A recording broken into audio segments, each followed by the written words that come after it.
मध्य प्रदेश के एक औसत जनसंख्या वाले शहर शानपुर की पॉश कॉलोनी के शांत वातावरण में बने एक सुंदर से घर की चार दीवारी के अंदर आंगन में रसोई की तैयारी करती हुई सुप्रिया को उसके पति देवराज ने घर की बैठक से ही आवाज देकर बुलाया तो सुप्रिया कुछ झल्लाती बुदबुदाती हुई काम छोड़कर बैठक में आते हुए बोली, क्या काम है?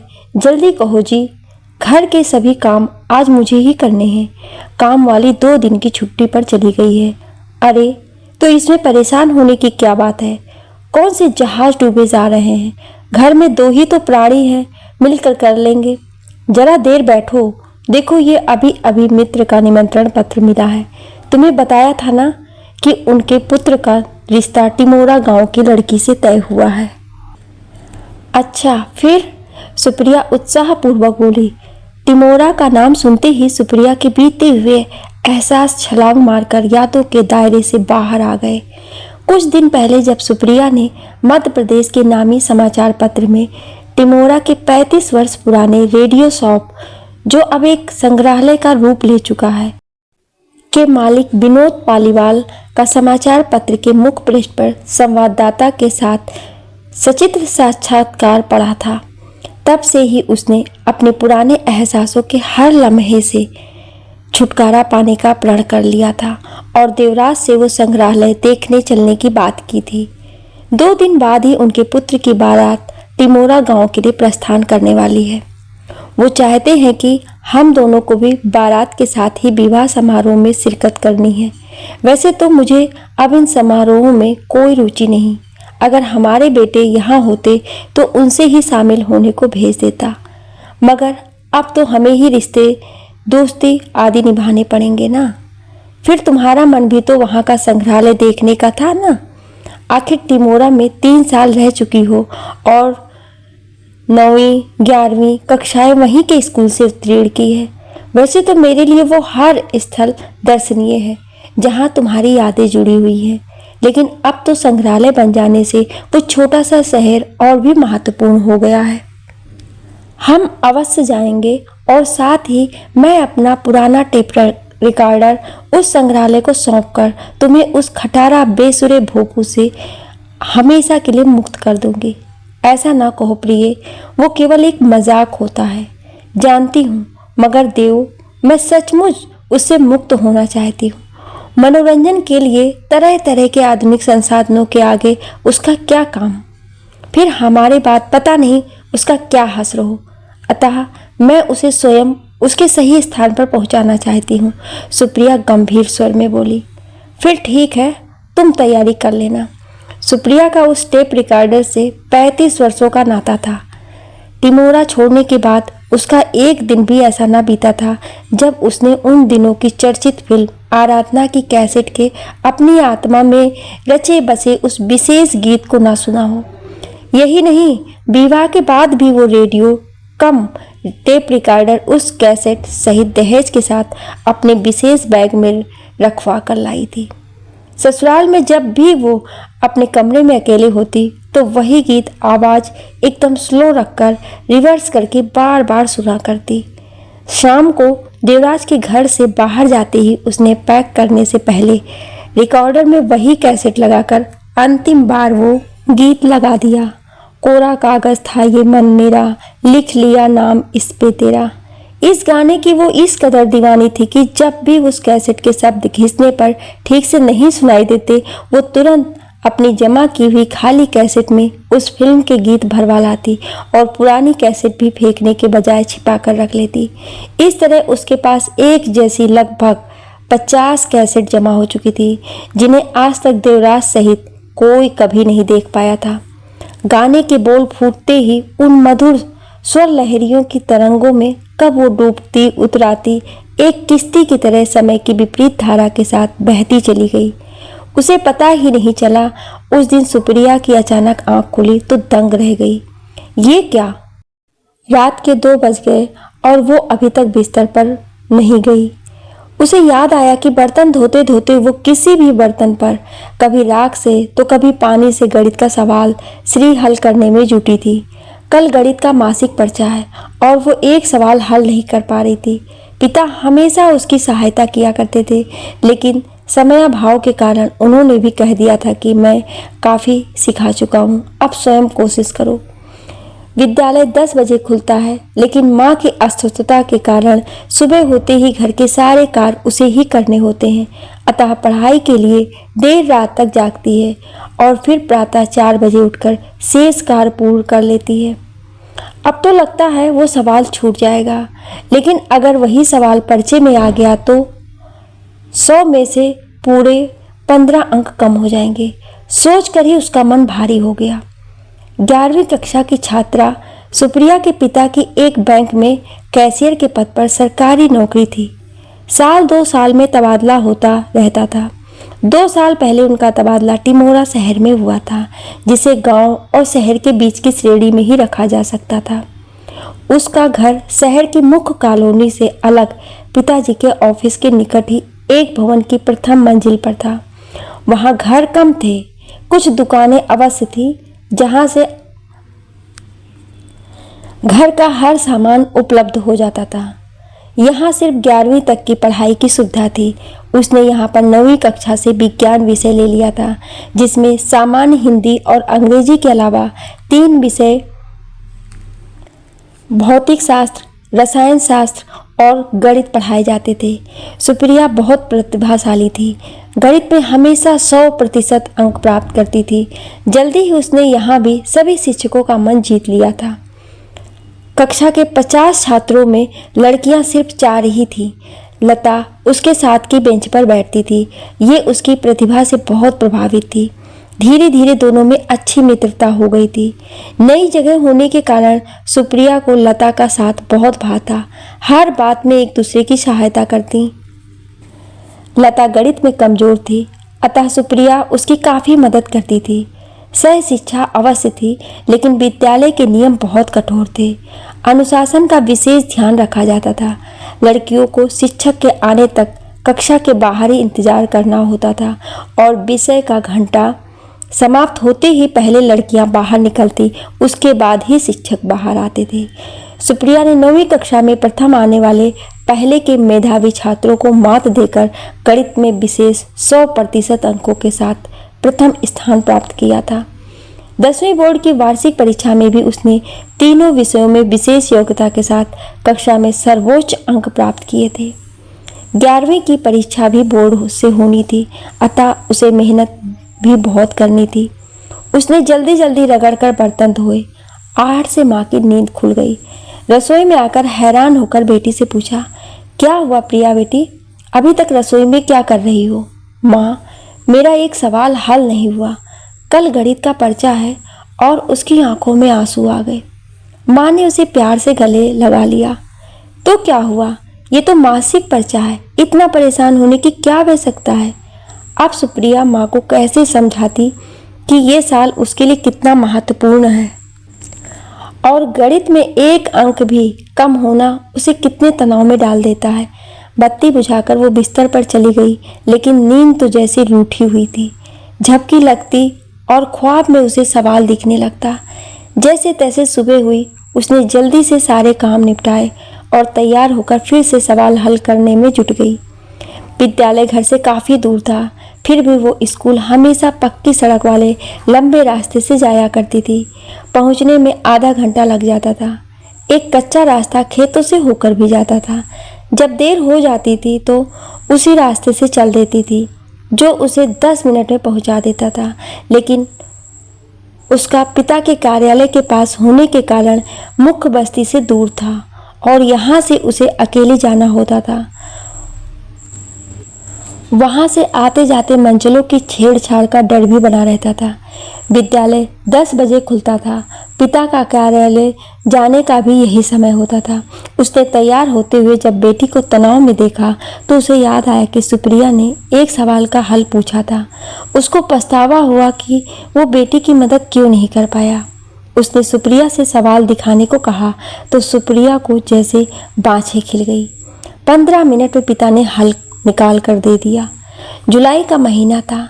बाहर घनघोर वर्षा हो रही थी। मौसम में काफ़ी ठंडक हो गई थी, लेकिन अब उसे कोई चिंता नहीं थी। उसे जैसे पंख लग गए थे। उसने घड़ी देखी तो घबरा गई। 9:45 बज रहे थे। अतः उसने कांपते मन से खेतों के बीच वाले कच्चे रास्ते से जाने का निर्णय लिया। चारों तरफ अंधेरा छाया हुआ था। धुआंधार बारिश से नदी नाले उफान पर थे। बादल और बिजली के गरजने चमकने में होड़ लगी हुई थी। लगता था जैसे आज ही अपने सारे अरमान पूरे करने को उतर आए हैं। सुप्रिया ने एक हाथ पर किताबों से भरा हुआ पॉलीथीन का बैग जमाया और एक हाथ में छाता लिया। फिर जल्दी जल्दी पग बढ़ाती हुई चल दी। कच्ची मिट्टी और ऊपर से बारिश का जोर, कदम जैसे बढ़ते ही ना थे। जूते मिट्टी से लथपथ होकर मानो भारी हो चुके थे। उसे अपने निर्णय पर पश्चाताप हुआ, लेकिन अब क्या हो। सामने विद्यालय को जाने वाली पक्की सड़क अब साफ नजर आ रही थी। ज्यों ही वो सड़क पर जाने के लिए वर्षा से पूर्व बहती हुई नाली, जो पानी के कारण नाला बन चुकी थी, पार करने लगी। तेज हवा से छाता उलट गया और हाथ से छूटकर पानी में नाव जैसा तैरकर दूर जाने लगा। घबरा कर सुप्रिया उसे पकड़ने लगी तो एक किताब खिसककर पानी में गिर गई। उसने छाता छोड़ जल्दी ही झुककर किताब उठा ली, मगर अब वो पानी में पूरी तरह भीग चुकी थी और असहाय सी सामने देखकर सहायता के लिए चिल्लाने लगी। सामने ही सड़क पर एक चाय की गुमटी थी। वहां से आते जाते लोग वहां भोला भैया की चाय पीने अवश्य रुकते। उसकी चीख सुनकर भोला की नज़र सुप्रिया पर पड़ गई। उसने तुरंत वहां चाय सुड़कते हुए एकमात्र युवा ग्राहक को उस तरफ इशारा करके वहां जाने का अनुरोध किया। युवक ने सुप्रिया को देखते ही पहचान लिया और चाय का कप छोड़कर उस तरफ दौड़ पड़ा। सुप्रिया होश हवास खोकर उसी स्थान पर जड़वत खड़ी रह गई। युवक को आते देखकर उसकी जान में जान आ गई, मगर अब उसने गौर से देखा कि वो युवक उसी की कक्षा का सबसे होनहार छात्र विनोद था, जो सुप्रिया के आने के बाद से गणित के शिक्षक अग्रवाल सर की प्रताड़ना का शिकार बना हुआ था।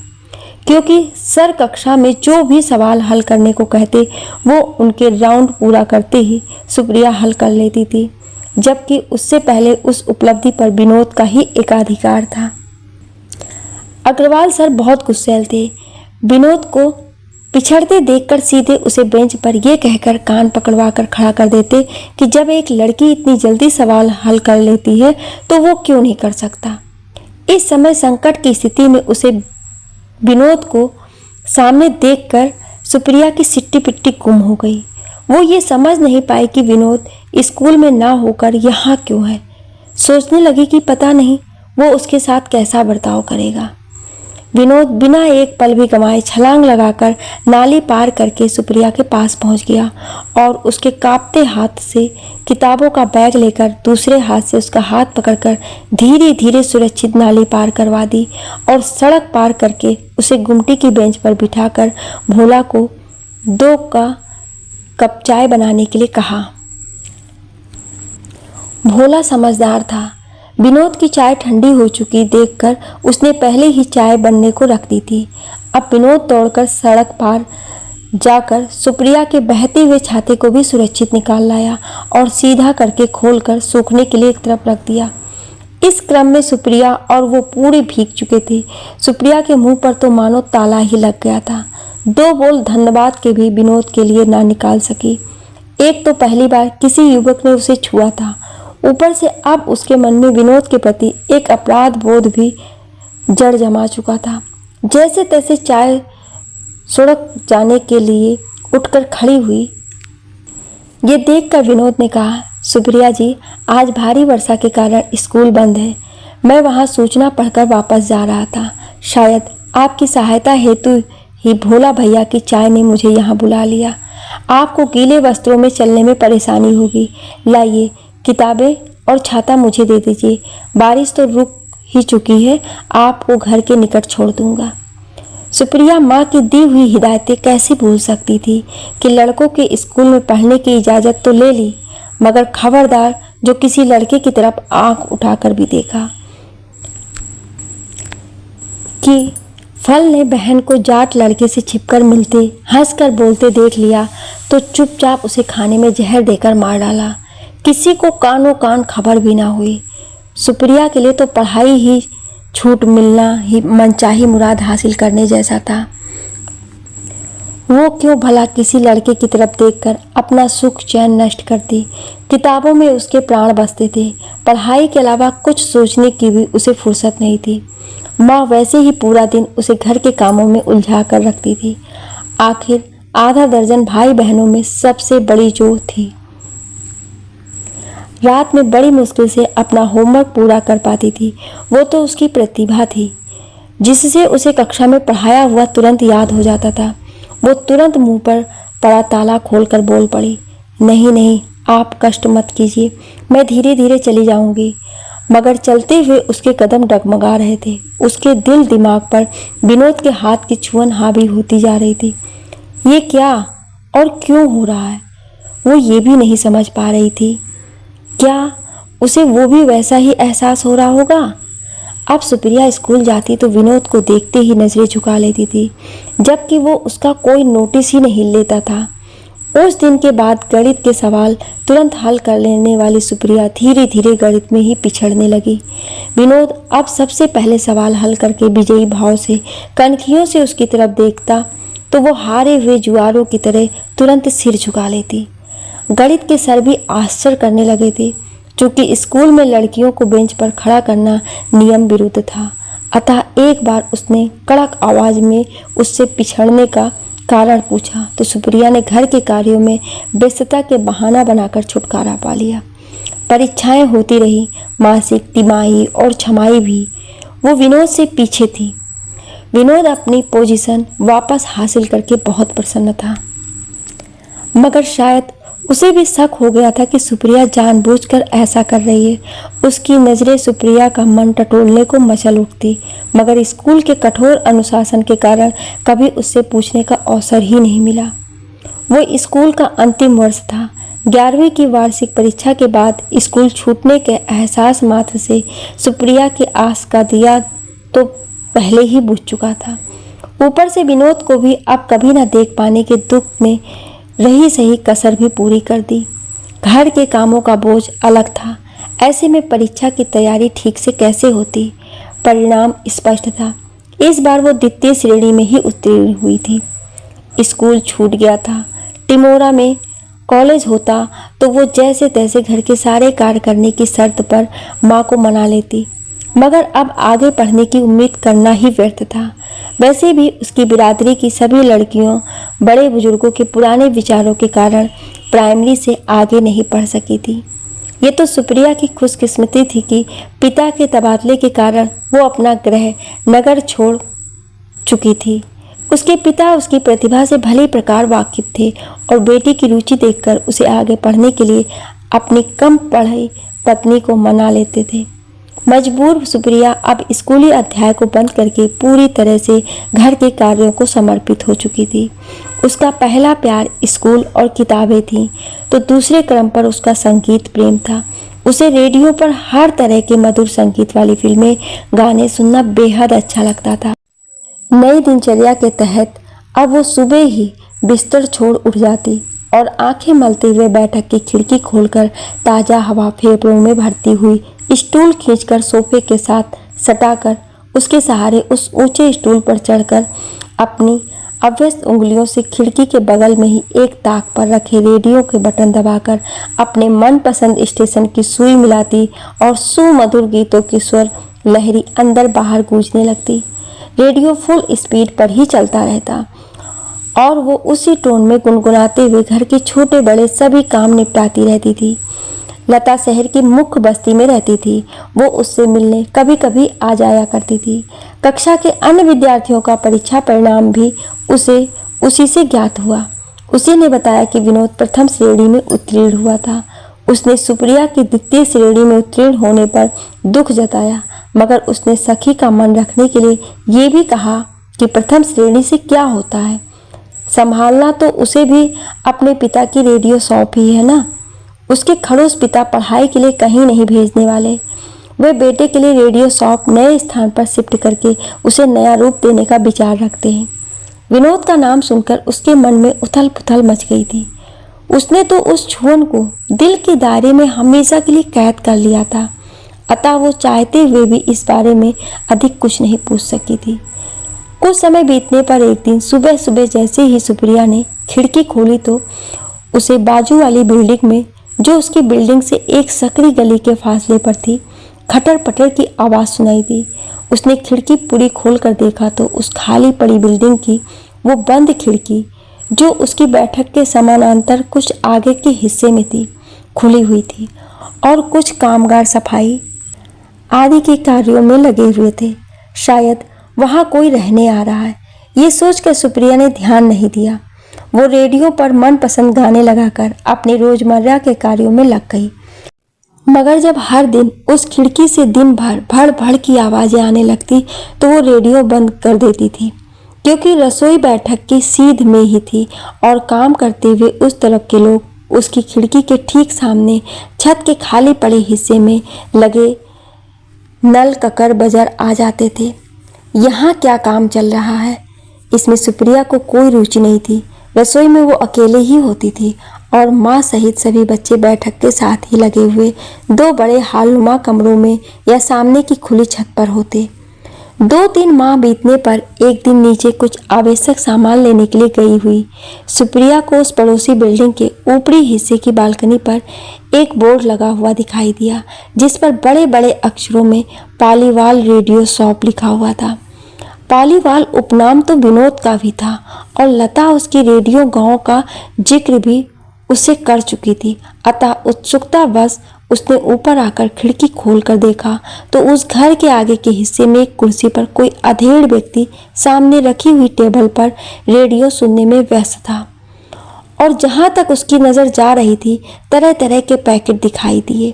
सुप्रिया ने कुछ समझने में नाकामयाब होकर उस समय तो खिड़की वापस बंद कर दी, मगर उसकी जिज्ञासा शांत नहीं हुई। वो जानना चाहती थी कि वो ये पालीवाल कौन है और विनोद पालीवाल का उनसे कोई संबंध है या नहीं, मगर सुप्रिया के पास अधिक जानकारी जुटाने का कोई जरिया नहीं था। खिड़की से अक्सर वही व्यक्ति और आते जाते ग्राहक ही दिखाई देते थे। दिन में वो थकान उतारने के लिए आराम करती थी तो खिड़की बंद ही रहती थी। एक दिन दोपहर के समय लता उससे मिलने के लिए आई तो उसे बैठक में बिठाकर सुप्रिया ने खिड़की खोली तो उसने कुर्सी पर अधेड़ व्यक्ति के स्थान पर एक युवक को बैठे देखा, जो हंस हंस कर ग्राहकों को नए नए मॉडल के रेडियो दिखा रहा था। एक कर्मचारी पैकेट लाने और वापस रखने में व्यस्त था। युवक का मुंह सामने सड़क की तरफ था और खिड़की से उसका एक तरफ का हिस्सा ही दिख रहा था, मगर सुप्रिया ने क्षण मात्र में उसे पहचान लिया। वो विनोद ही था, वही विनोद जिसने अनजाने में उसे अपना स्पर्श सुख देकर उसका सुख चैन लूट लिया था। वो घबराहट में जल्दी से वहां से हट गई और खिड़की का एक तरफ का पल्ला कुछ बंद कर दिया। लता उसे अपने विवाह का निमंत्रण पत्र देने आई थी और जल्दी में थी। उसने आग्रह करके सुप्रिया से विवाह समारोह में सपरिवार आने का वादा लिया और चाय पीकर खुद तो चली गई, मगर उस खुली खिड़की के साथ उसके मन के बंद कपाट भी खोल गई थी।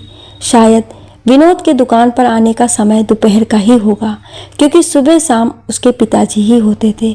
अब तो सुप्रिया के मन को चैन ही नहीं आ रहा था। उस दुकान की खिड़की की कुर्सी ऊंचे होने से वहां बैठा हुआ व्यक्ति साफ दिख जाता था, मगर सुप्रिया की बैठक पिछले हिस्से में होने से उस तरफ बैठे हुए व्यक्ति का ध्यान इस तरफ बिल्कुल नहीं जाता था। मगर दोनों घर एक सीध में होते हुए कब तक वो भी अनजान रह सकता था। एक दिन शाम को वो बालकनी में बच्चों के साथ खड़ी थी कि वापस मुड़ते हुए अचानक विनोद की नज़र उस पर पड़ गई। नजरें मिली तो विनोद अविश्वसनीय नज़रों से उसे ताकने लगा, फिर जल्दी से मुस्कुराकर हाथ हिलाकर अभिवादन किया। सुप्रिया ने सिहर कर किसी बच्चे की नज़र पड़ने से पहले ही नज़रें झुका ली और अंदर चली गई। सुप्रिया ने इस मुलाकात को सामान्य रूप में लिया और सोचा कि विनोद तो उस किस्से को भूल ही चुका होगा, उसे भी सब कुछ भुलाकर आगे की सुध लेनी चाहिए। लेकिन ये सब इतना आसान नहीं था। अगले दिन से विनोद की दुकान पर बैठने का समय बढ़ चुका था और वो अक्सर अपने पिता के वापस आने के बाद वापस न जाकर वहीं बैठा रहता था और देर रात को अपने पिता के साथ ही घर जाता था। उसके पिता पुत्र की कार्य में रुचि देखकर संतुष्ट थे तो विनोद की नज़रें खिड़की के पास बजते हुए रेडियो से सुप्रिया की उपस्थिति भांप कर अपनी संतुष्टि का सामान तलाशने लगती थी। सुप्रिया अब दिन में भी झपकी नहीं ले पाती थी।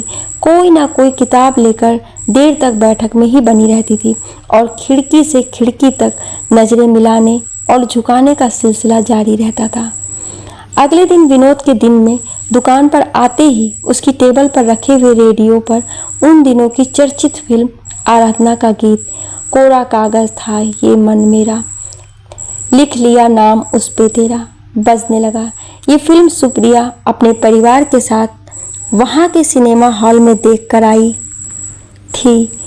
उस गाने के बोल उसके मन में भी डेरा डाले हुए थे, मगर जब लगातार उसी फिल्म के गाने एक के बाद एक बजने लगे तो सुप्रिया हैरत में पड़ गई और बैठक की खिड़की बंद करके स्टूल पर चढ़कर अपने रेडियो की सुई हर स्टेशन पर मिलाने लगी, मगर कहीं भी वो गाने इस समय नहीं बज रहे थे। सुप्रिया का दिमाग ये पहले बूझने में असमर्थ था कि ये कैसे हो रहा है। वो अपने पिता की मुलगी लाडली बेटी थी। उसने पिताजी के कार्यालय से वापस आते ही पूछ लिया कि उसके रेडियो में पड़ोस में बजने वाले गाने क्यों नहीं आ रहे। पिताजी ने हंसते हुए कहा, बेटी ये गाने रेडियो पर नहीं बज रहे हैं, ये टेप रिकॉर्ड पर लगी हुई कैसेट के होंगे। आजकल नई तरह के रेडियो कम टेप रिकॉर्डर बाजार में आ गए हैं। सुप्रिया के लिए जानकारी नई थी। वो तुरंत बोल पड़ी, ऐसा है तो पिताजी ये रेडियो भी कितना पुराना हो चुका है, आप मुझे पड़ोस की दुकान से वैसा ही रेडियो कम टेप रिकॉर्डर दिला दीजिए ना। माँ ने अंदर से उसकी बातचीत सुन ली। तुरंत आकर बोली, घर में इसी को ही गाने सुनने का चस्का लगा हुआ है और किसी को तो इसका कोई शौक ही नहीं है। इसकी शादी के बाद वैसे ही यहाँ रह जाएगा। फालतू खर्चा बढ़ाने का कोई मतलब नहीं। ये फालतू खर्च नहीं है भगवान, हम बिटिया को दहेज में ही दे देंगे ना। अभी उसकी इच्छा है तो इसे अपने शौक पूरे करने से मत रोको। अच्छा जी, ससुराल में इसे ये शौक पालने ही कौन देगा। मैं इसके लिए सरकारी नौकरी करने वाला लड़का ही देखूंगा। किसी बड़े परिवार में दिन भर चक्की पीसने के लिए नहीं बनी है मेरी लाडो। पिताजी ने तो उसके मन का ही जवाब माँ को सुना दिया और उसकी माँ उसे तिरछी नजरों से घूरती भुनभुनाती हुई वहाँ से चली गई। अगले ही दिन पिताजी ने कार्यालय से आकर उसे आश्वस्त करते हुए कहा, बेटी मैं अभी अभी शॉप के मालिक से बात करके आया हूँ। वहाँ हमें टेप रिकॉर्डर एक्सचेंज ऑफर के अंतर्गत सस्ता पड़ेगा। हमें इस रेडियो का भी उचित मूल्य मिल जाएगा। भोजन करके हम अभी चलेंगे। सुप्रिया भोजन तैयार कर चुकी थी। सबको खिलाने के बाद पिता के साथ पालीवाल रेडियो शॉप पर अपनी धड़कनों को काबू में रखने का प्रयास करती हुई विनोद के सामने थी। विनोद अपने और उसके पिता की नज़र बचाकर सुप्रिया से नज़रें मिलाने का प्रयास कर रहा था और सुप्रिया नज़रें झुकाए हुए पिता की आड़ में खुद को छिपाने का। सुप्रिया के पिताजी ने पालीवाल जी से टेप रिकॉर्डर का नया मॉडल दिखाने के लिए कहा तो पिता का इशारा पाकर विनोद ने तुरंत वहां खड़े कर्मचारी की सहायता से टेप रिकॉर्डर के कुछ पैकेट लाकर टेबल पर रखे। फिर खोलकर उनको दिखाते हुए डिजाइन पसंद करने को कहा। सुप्रिया के पिता ने बेटी को भी इशारा करके पसंद करने को कहा। सुप्रिया ने टेप रिकॉर्डर का एक नया सुंदर आकर्षक मॉडल पसंद किया। विनोद ने कुछ कैसेट लाकर सामने रखी और ट्रायल के लिए आराधना फिल्म के गाने को ही एक कैसेट टेप रिकॉर्डर में लगाकर चालू करके दिखाया।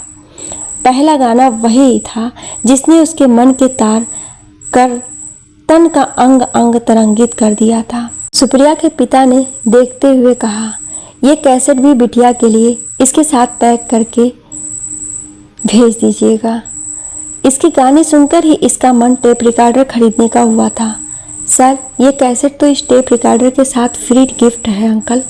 आप चाहे तो अपनी पसंद के गानों की दूसरी कैसेट भी यहाँ से ले सकते हैं और चाहे तो खाली कैसेट में यह अपने पसंद के गाने भी भरवा सकती है।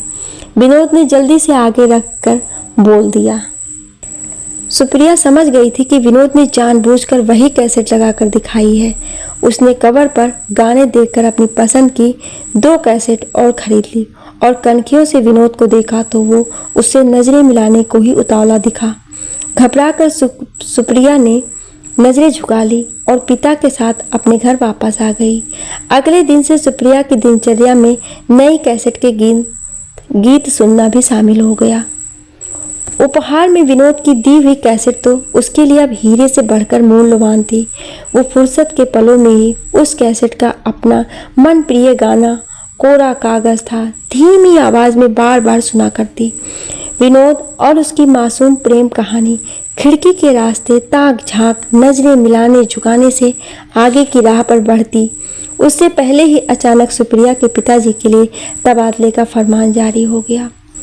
पिता के तबादले की बात सुनते ही सुप्रिया के सुलगते हुए अरमान एकाएक राख के ढेर में तब्दील हो गए। पड़ोस में रहते हुए हो सकता था कि दो दिल प्रेम की डोर में बंध जाते और वो हमेशा के लिए विनोद की संगनी बन जाती, मगर उन्हें उस शहर में रहते 3 साल पूरे हो चुके थे, अतः तबादला स्थगित होना संभव नहीं था। उन्हें 1 सप्ताह के अंदर ही यह शहर छोड़ देना था।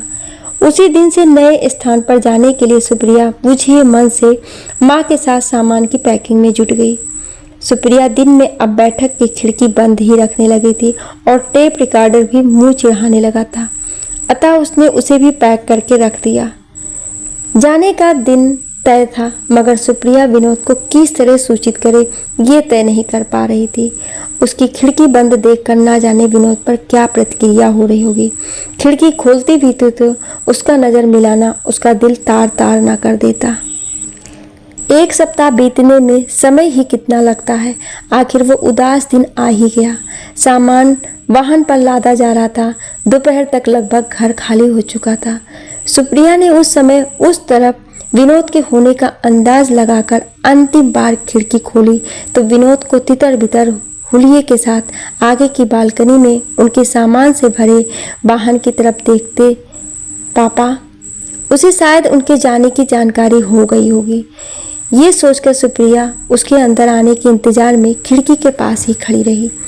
कुछ देर में विनोद पलटकर अंदर आया तो सुप्रिया को झांकते देखकर सवालिया नज़रों से उसे देखा तो सुप्रिया ने विदा की मुद्रा में हाथ हिलाकर नजरें झुका ली और भारी मन से खिड़की से हट गई। इस तरह उनकी प्रेम कहानी स्पर्श सुख से नयन सुख तक सफर करके मिलन की राह पर पग रखने से पहले ही गुमराह हो गई। टिमोरा छोड़कर सुप्रिया का परिवार एक नए शहर शानपुर पहुंच गया।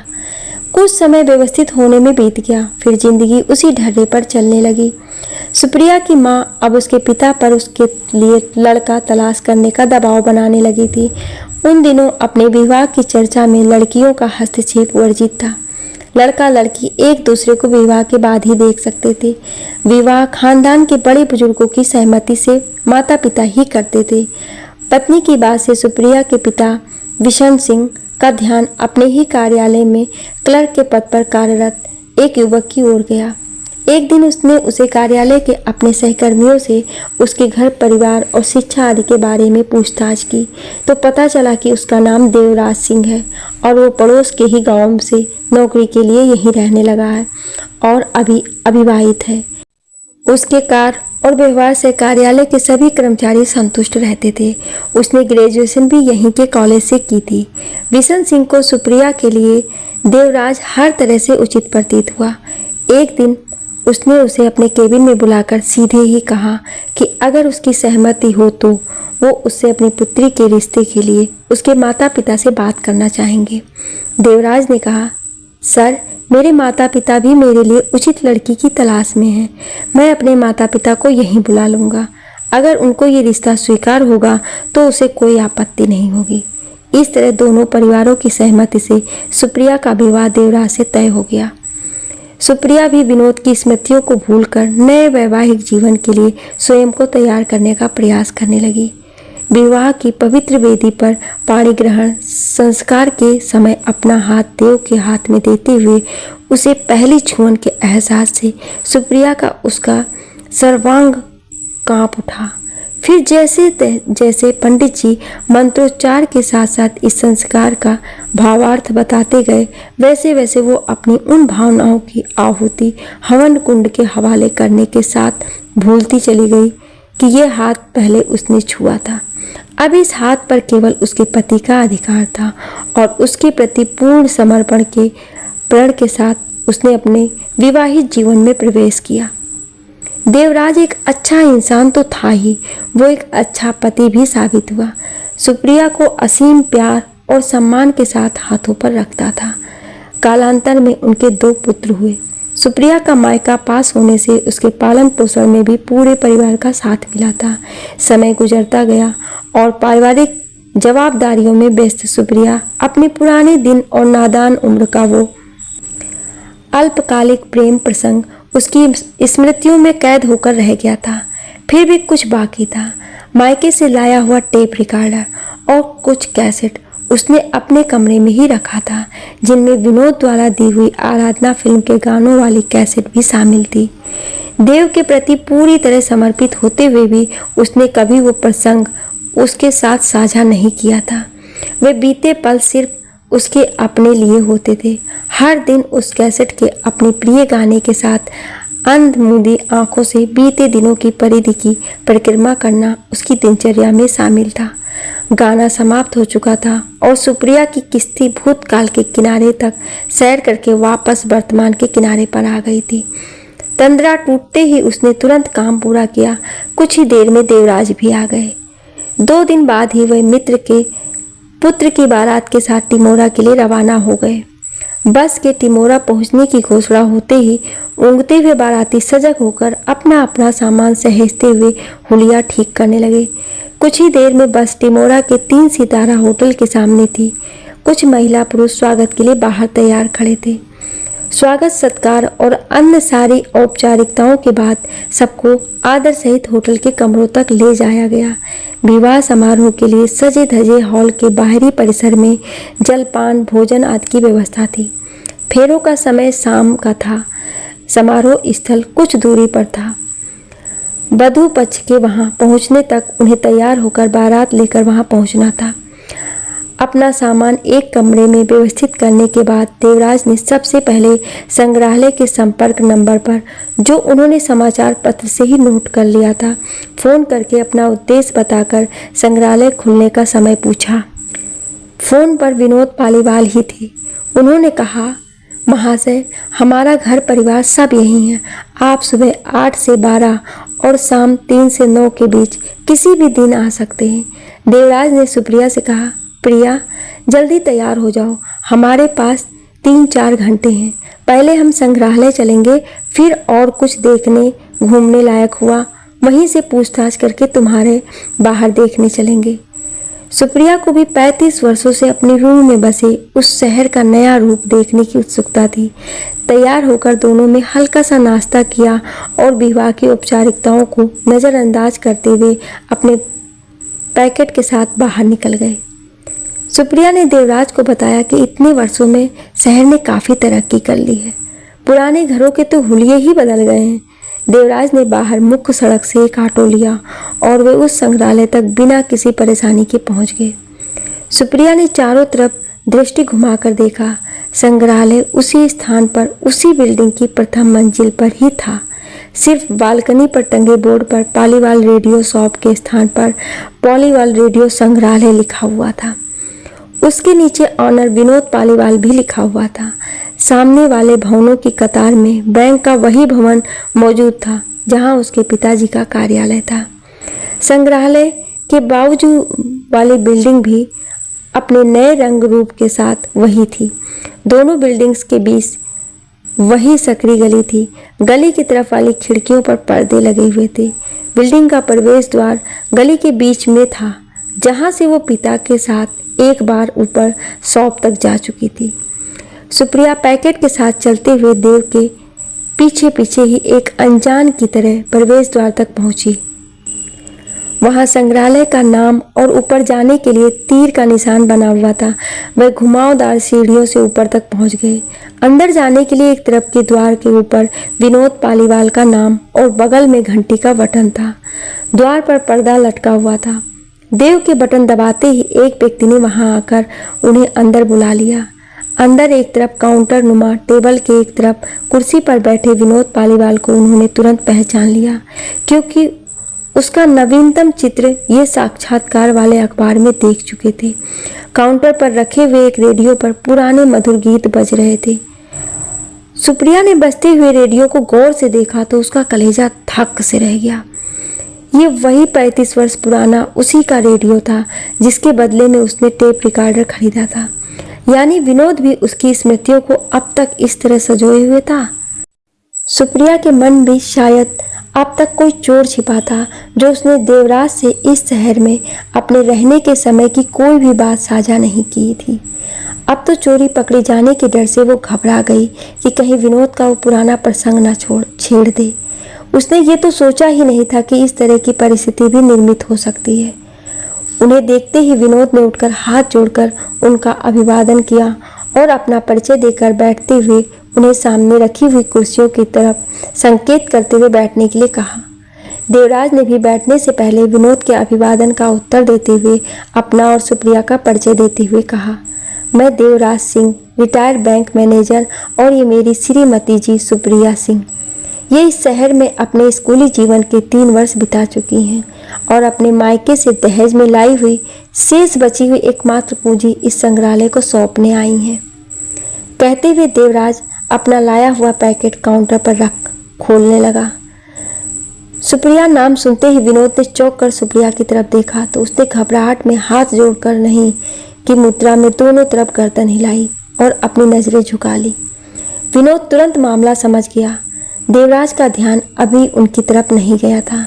विनोद ने भी सिर नीचे करके पलकें मूंदकर सुप्रिया को निश्चित रहने का इशारा कर दिया और फिर सामान्य होकर स्वयं पर कंट्रोल कर लिया। देवराज ने टेप रिकॉर्डर और उसके साथ का कैसेट बॉक्स निकालकर टेबल पर रख दिया था, जिसे विनोद ने एक नज़र देखते ही पहचान लिया। दोनों तरफ के एहसास मौन थे, मगर बेजान उपकरण उनकी जान पहचान की गवाही दे रहे थे।